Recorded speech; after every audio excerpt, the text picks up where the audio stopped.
Hello and thanks for joining us for another episode of Mid-American Gardener. I'm your host, Tanisha Spain, and joining me in the studio today are two of our panelists who have brought some really cool stuff for us to learn about today. So before we get into all of that and your questions, let's have them introduce themselves and tell you a little bit more about them. So Karen, we'll start with you.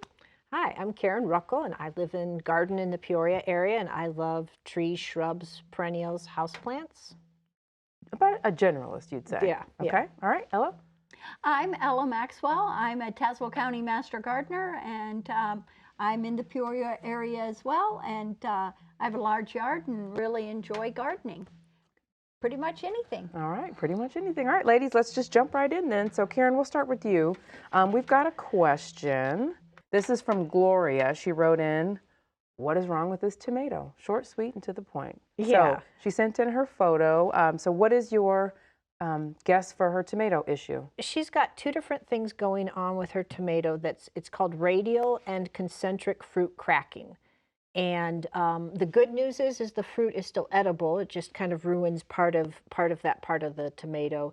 And if you leave it too long, you could get a little bit of rot that you're going to have to cut off. But typically that is caused by water fluctuations. So either when the drought time, irrigating a little too heavily or kind of infrequently might have been the problem, or that a heavy downpour with a lot of moisture, then of course you couldn't control that with a natural rainfall.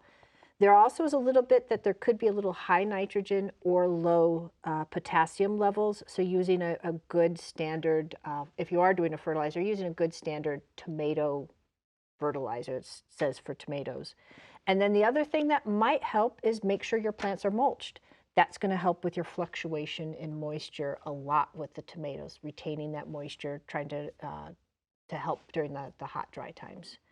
And then I wanted to bring in a tomato, and this one, it looks really good. This is variety Goliath. It's probably about 9 foot tall now in my yard, but I should have picked it just a little bit sooner because with the heavy rain that we thankfully finally got with some rains, then you sometimes will get the splitting or cracking. And so I should have picked this maybe 2 days earlier, and I might not have had the crack so bad. So now the tomato's fine to eat. It's just you need to eat it sooner than later because you're going to start getting bacterial, some little rot going on here.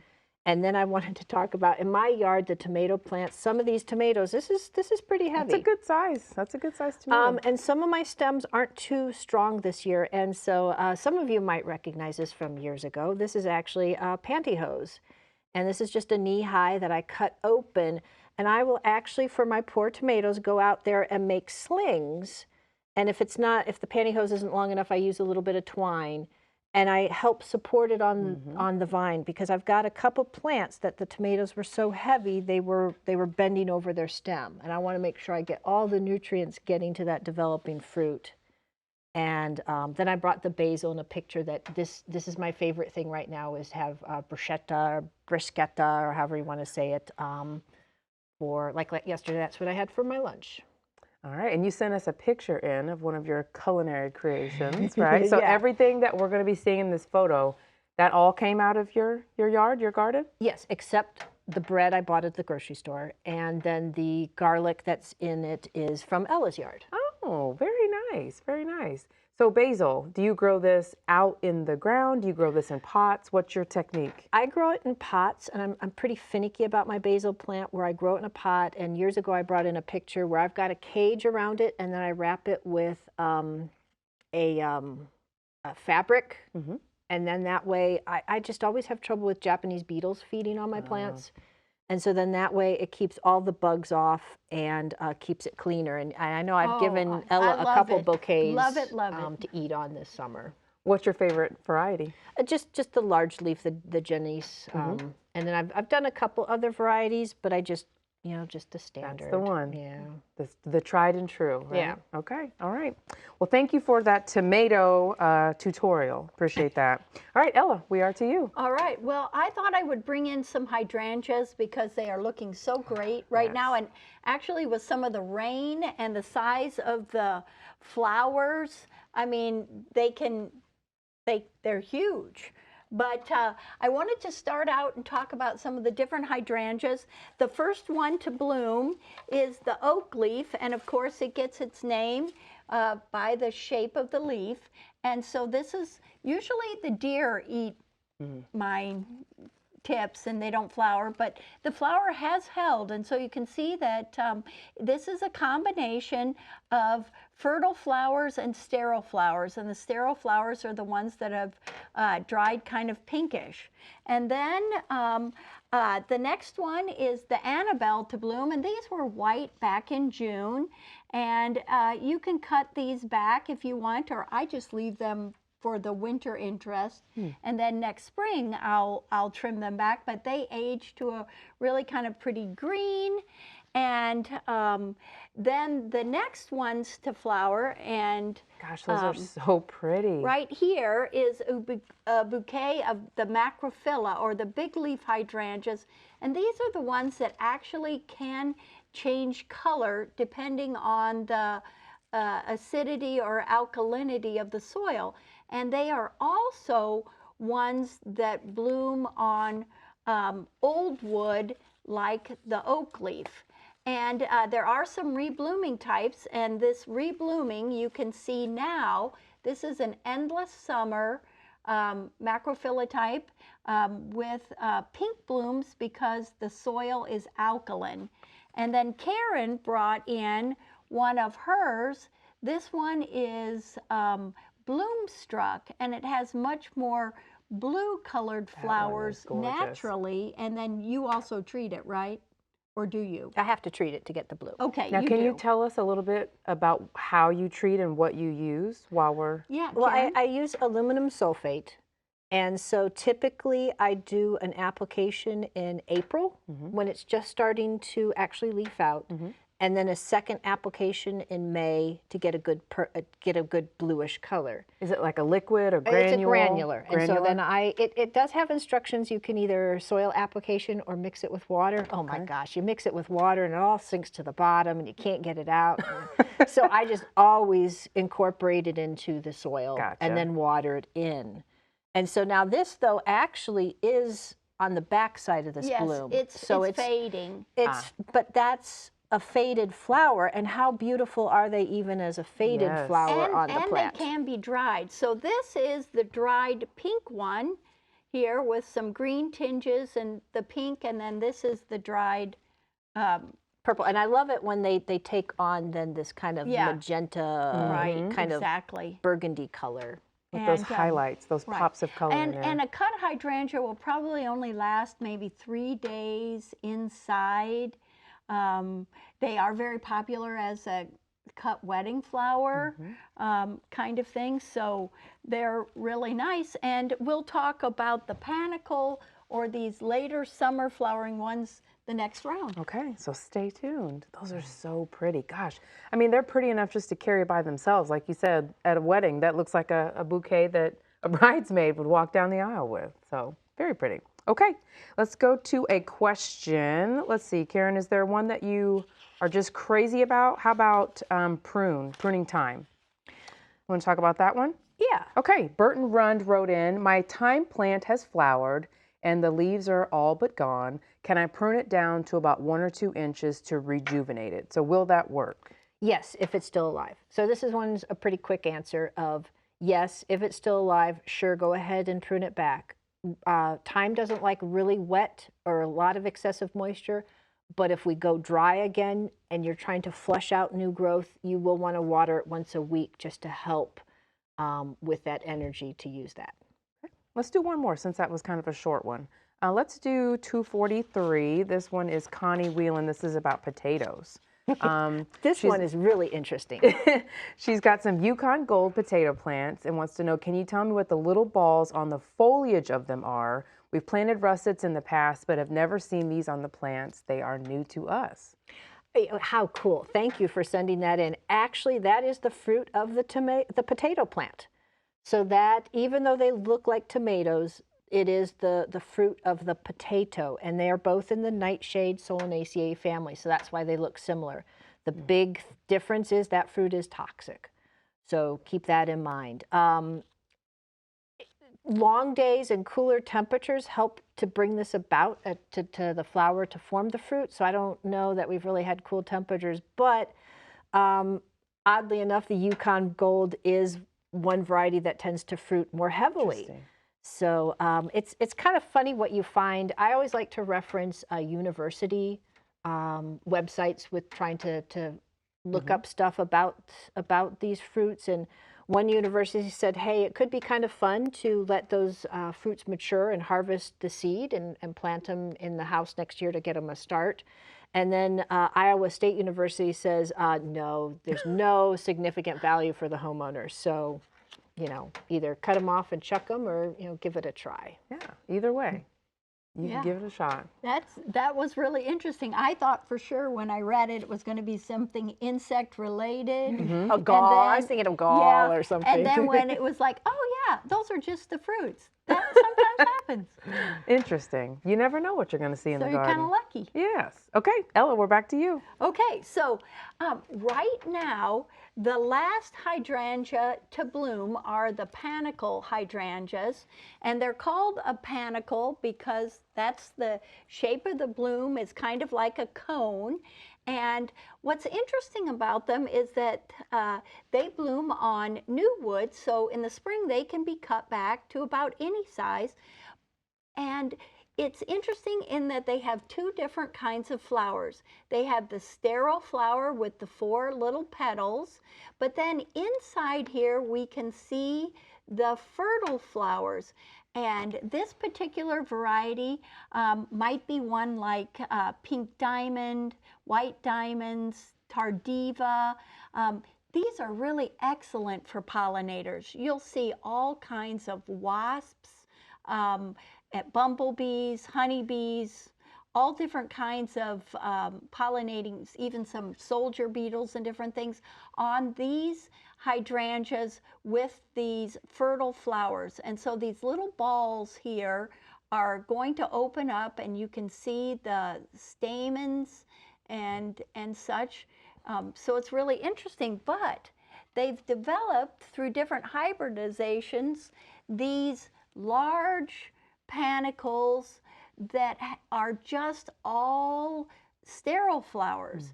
And so you can see here that this one is, again, this was the one that's as big as your head, bigger than your hand, and it flowers white. This one might be like vanilla strawberry. That's a name of a taller variety. And then as the flower ages, it gets this pink, the final show, the pink tones to it. And it just is really, really interesting. So at my house, you can see full sun makes a big difference. So this is the neighbors, this is mine, and then this is the one that unfortunately I'm going to have to move because it's in too much shade and it's not even going to bloom this year. Same plant, different conditions.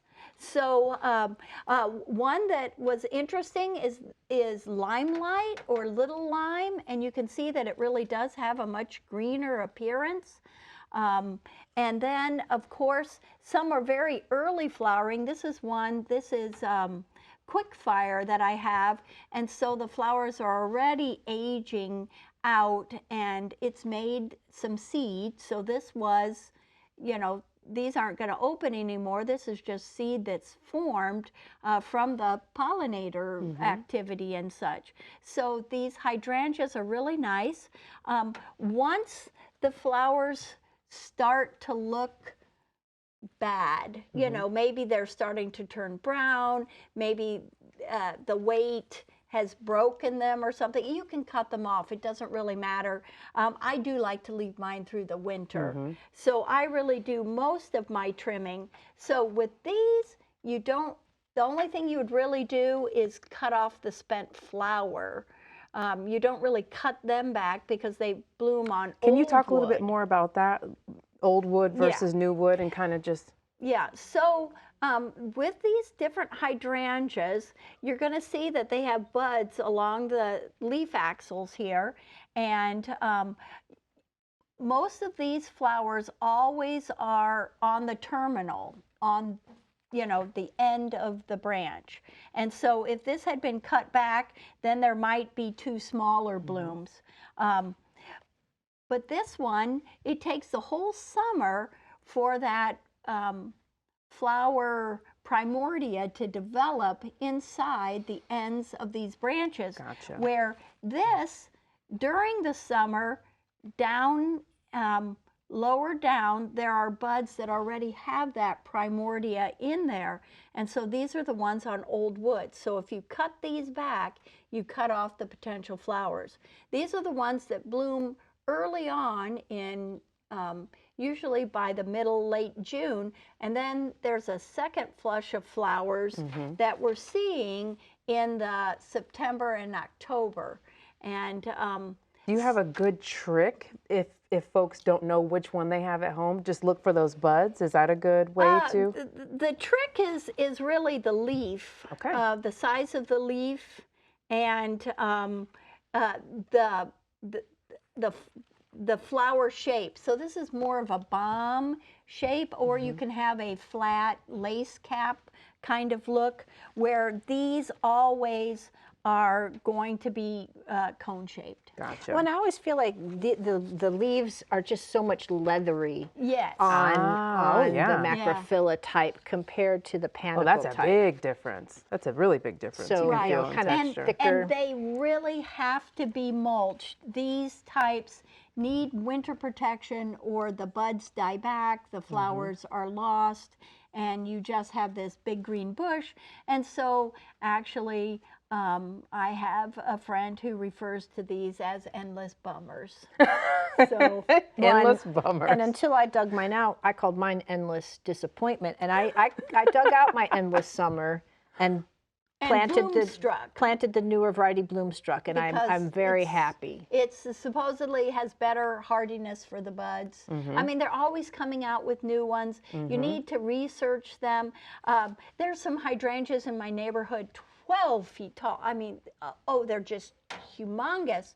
And then, of course, the name kind of suggests it. We've got the limelight, but then we have the little lime, or we have quick fire, and we have little quick fire, or there's some new ones.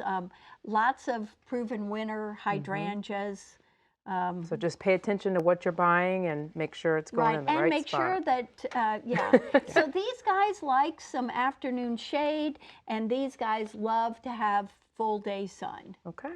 Make sure you read those tags. All right. Thank you. That was incredible. All right. We're going back to you. Karen, let's do the rooting hormone question. This is from Anna Jo Mounts.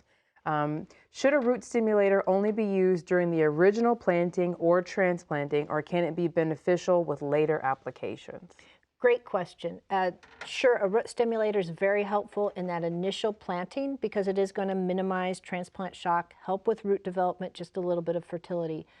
Honestly, after the plant's taken off and doing fine, no point. Root stimulator isn't cheap. So I would say unless the plant is stressed out or having some issues, there's really no need to use it later on. Okay. All right. Let's see. We've got a question about moles for Ella. This is from Peggy. Over the winter, some critters made a mess of parts of my yard. There's evidence of extensive tunneling with large mounds of dirt here and there. Many of these tunnelings run alongside a landscaping timber or a concrete walk. Others just randomly in the yard. There are lots of them.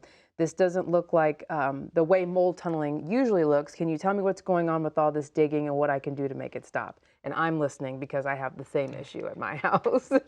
Well, during the really hot, dry spell, I hardly saw any mold damage in my yard. But now that we've had rain, I'm getting that tunneling and stuff. And the thing about moles is that they do not hibernate like ground squirrels. So little chipmunks do kind of go into a hibernation, but moles don't.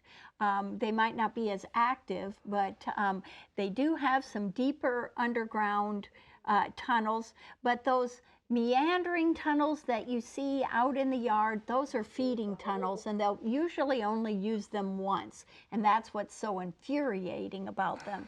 But they're also just right below the surface where the ground is loosest, and they're able to tunnel through, and that's where they're looking for Grubs? worms, grubs, beetles, whatever they can eat. And when they hit that concrete line or that timber line or whatever, they're just going to go right along it till they, there's a place to branch out. So I'm convinced that she has moles and that they were just active in the spring. So mole control, they're an animal, and there's different kinds of baits that they have now that they have to consume. And so they have some kind of like little worms that have a chemical in them that would poison them. So that's one way to kill them, and you need to follow the labeled instructions and how to best bait their tunnels and such. Then there's the different traps that actually physically impale the moles, that you can set, whether it's a scissors trap or the guillotine type.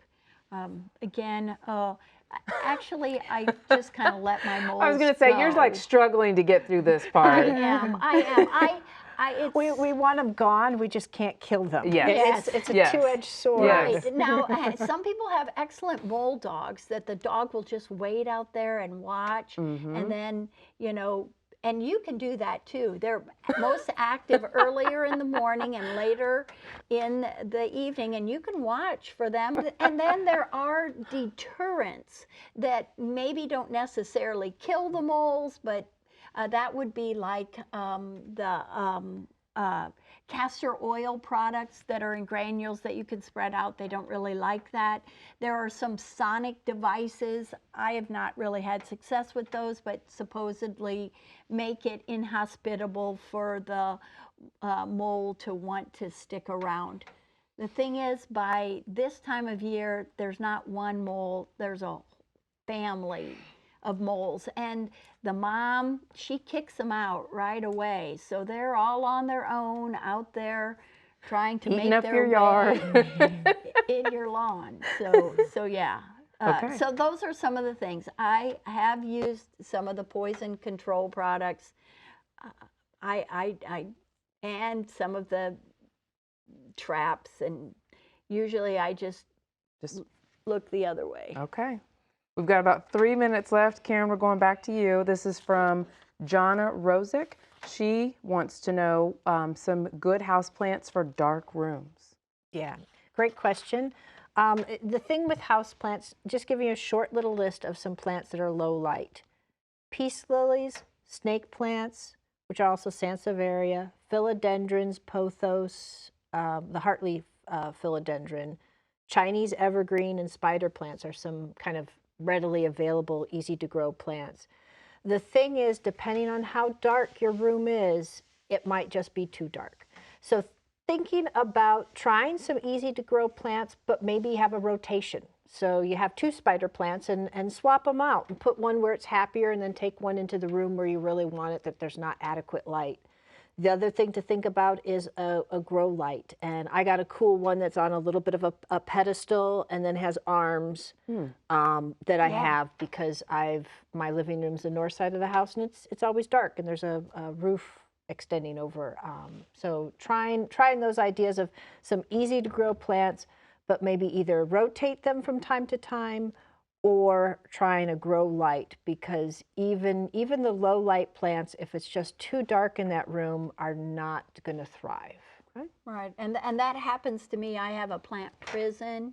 That's their winter quarters where they have to go and just survive. Just make it. Yeah, and then in the spring, once the temperatures moderate, I take them back outside. They really love it. That's when I fertilize them, and then I just feel so bad when they have to come back in. I should get some more lighting. Yeah. That's the ticket. We all need more lighting. We've got about 1 minute and 30 left. I would love to hear about how your yards are doing this year.